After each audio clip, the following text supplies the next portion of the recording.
Y parece que, aunque Estados Unidos aún no ha declarado la guerra a Irán, probablemente suceda en los próximos días, con Estados Unidos bombardeando Irán.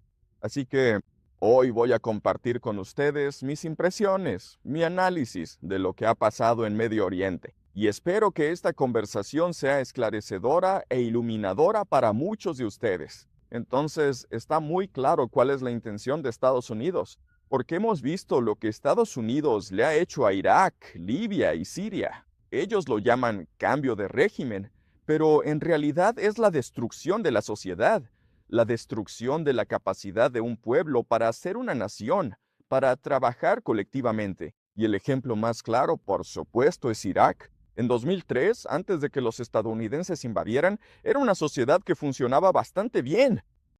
Sí, o sea, había sanciones que empobrecieron a la gente, pero en general era una sociedad bastante estable en Medio Oriente. Estados Unidos entra, derroca a Saddam Hussein, y en ese momento había mucha gente que dio la bienvenida a esta transición, este cambio, y creían que los estadounidenses iban a implementar la democracia, que era su misión declarada, y que eso llevaría a un Irak más próspero.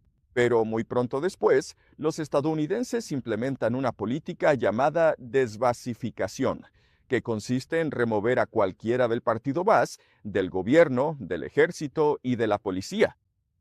Y el problema con esto es que estas personas eran la élite de la sociedad. Si quitas a la élite de la sociedad, de los pilares del poder, la nueva sociedad deja de funcionar correctamente. Y eso fue exactamente lo que pasó. Esto llevó a una violencia sectaria masiva que continúa incluso hoy en día en Irak. Así que no puedo creer que alguien sea tan ingenuo como para no saber las consecuencias de esta política de despoblación. Entonces, cuando el régimen esclavista estadounidense cambió en Medio Oriente, piensa en Irak en 2003 y lo que pasó después.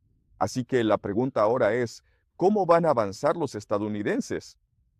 Bueno, la estrategia estadounidense en Medio Oriente ha estado en marcha durante los últimos 20 años, y el cambio de régimen requiere tres pilares. El primer pilar es la decapitación del liderazgo, simplemente eliminar a toda la dirigencia. El segundo es la intención revolucionaria. Eso lo haces para sabotear la economía, ¿verdad? Para imponer sanciones, destruyendo la infraestructura que permite a la gente vivir una vida normal, lo que intruye el suministro de agua y la electricidad. Y el tercer pilar de la estrategia es fomentar la violencia sectaria, dividir y conquistar al pueblo. Aprovechar el hecho de que dentro de estas sociedades existen minorías que tradicionalmente han sido oprimidas. Les prometes una vida mejor. Entonces, en Irak, en 2003, tienes a los kurdos, pero también estaban los chiitas. En Irán hay muchísimas minorías que están descontentas con la situación actual. Así que esa es la estrategia estadounidense de aquí en adelante. Y si queremos aclarar o simplificar la estrategia, podemos usar una metáfora, ¿de acuerdo? Los estadounidenses, para ganar guerras en Medio Oriente, usan bombas, usan propaganda y usan dinero, ¿ok? Bombas básicamente significa que tienes estos aviones de combate entrando para destruir cualquier oposición militar. La propaganda es CNN, BBC, New York Times para crear la impresión de que esto se está haciendo. En nombre de la democracia, la prosperidad y la paz. Y luego el dinero, en el sentido de que estás financiando a muchos de los grupos de oposición, estás financiando gran parte de la disidencia interna que va a derrocar al régimen. Esta estrategia, bombas, propaganda y dinero, también se está implementando ahora mismo en Irán. Y de hecho, se puede afirmar que esto ha estado ocurriendo en secreto, de manera clandestina, desde hace muchos años. Personalmente, creo que esa estrategia no va a funcionar. Primero que nada, las bombas realmente no funcionan con la geografía de Irán. Recuerda, Irán es un terreno montañoso. Entonces, es un país enorme, enorme. Es 3 veces más grande que Irak. Así que no estoy convencido de que los ataques aéreos vayan a causar algún daño real o duradero a la infraestructura de Irán. La propaganda, el New York Times, CNN, BBC, hoy en día no tienen absolutamente ninguna credibilidad, ni siquiera entre las audiencias occidentales. Tendrán aún menos credibilidad en Irán. Y luego está el dinero. Y no sé qué tan efectivo será el dinero, porque al final del día, lo que diferencia a Irán de, digamos, Libia, Siria e Irak, es que la gente en Irán se considera persa. En otras palabras, se consideran parte de una civilización brillante y creativa que ha existido por 5.000 años.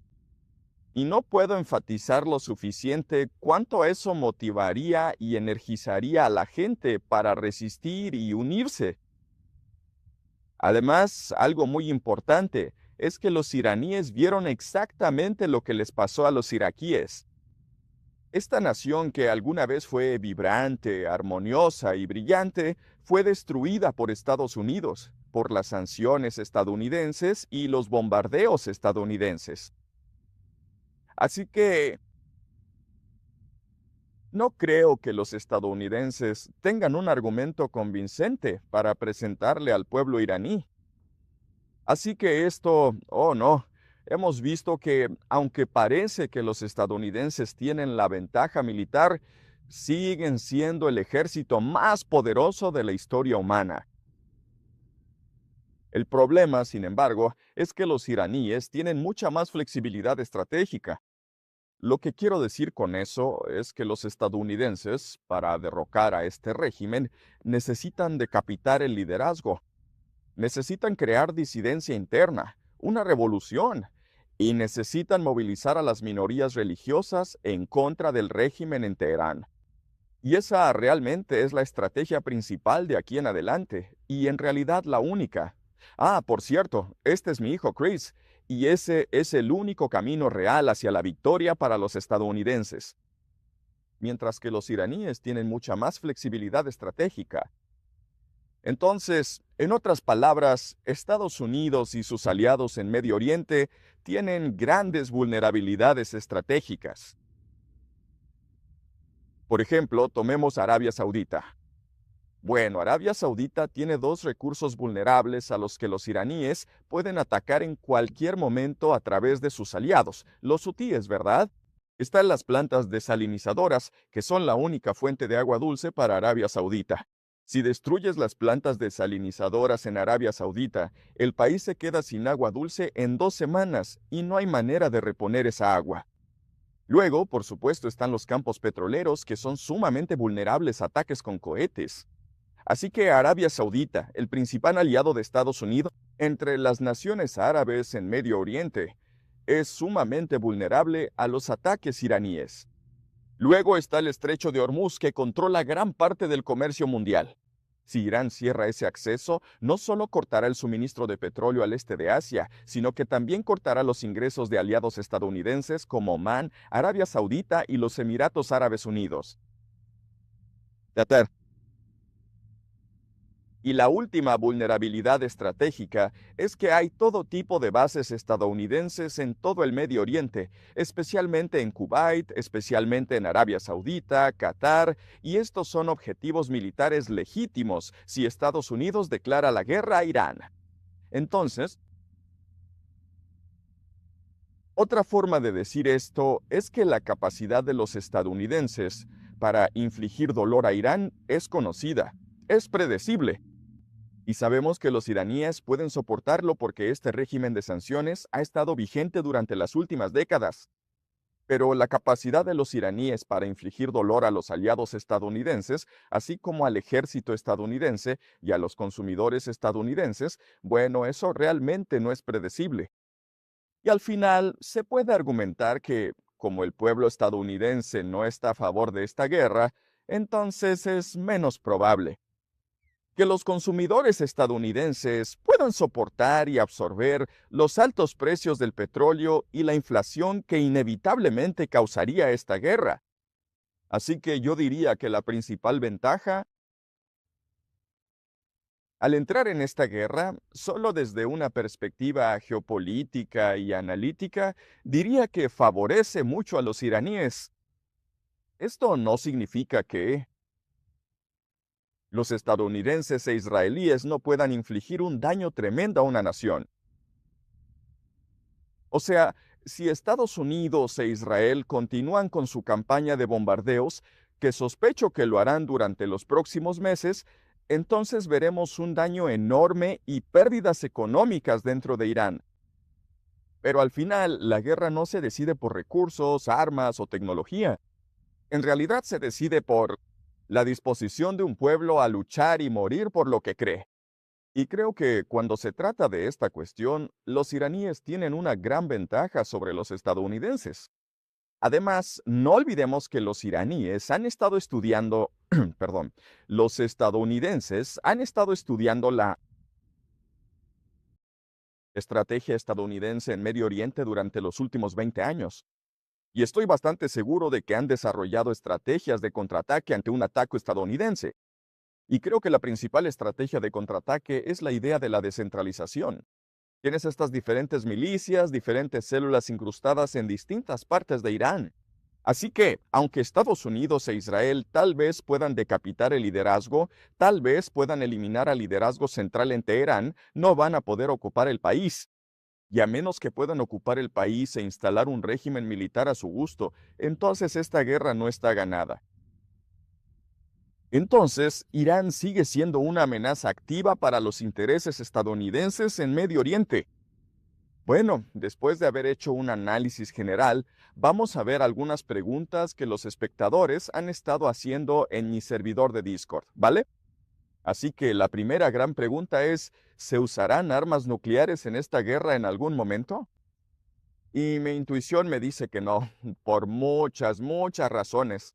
La primera razón importante es que existe un gran tabú contra el uso de armas nucleares. Si Estados Unidos detonara una bomba nuclear, perdería toda credibilidad, toda autoridad entre sus aliados y en el mundo. Y tenemos que recordar que, en gran parte, esta guerra se está librando para restablecer la credibilidad y la autoridad de Estados Unidos en el mundo. La invasión de Ucrania por parte de Putin dañó mucho la reputación de Estados Unidos. Y pelear esta guerra en Ucrania es para restablecer la idea de que Estados Unidos sigue siendo el hegemón global, que todavía es un mundo unipolar. Y entonces, al denunciar el uso de una bomba nuclear, muestra la desesperación, la ansiedad y, siendo honestos, la incompetencia del ejército estadounidense. Por esa razón, no creo que Estados Unidos vaya a usar armas nucleares. Además, aunque Putin no ha declarado públicamente que va a tomar represalias si Estados Unidos usa una bomba nuclear contra Irán. No lo ha hecho públicamente porque no le conviene decirlo abiertamente. Pero estoy seguro de que, a través de canales alternativos y de intermediarios, Putin ha dejado esto muy claro a los estadounidenses. Putin tolerará una invasión estadounidense a Irán, pero no va a tolerar el uso de armas nucleares en esta guerra. Así que creo que podemos descartar el uso de armas nucleares en este conflicto. Tendríamos que llegar a un nivel de escalada muy alto para que siquiera se considerara el uso de armas nucleares en esta guerra. Así que creo que, para fines de análisis, descartemos la posibilidad de armas nucleares.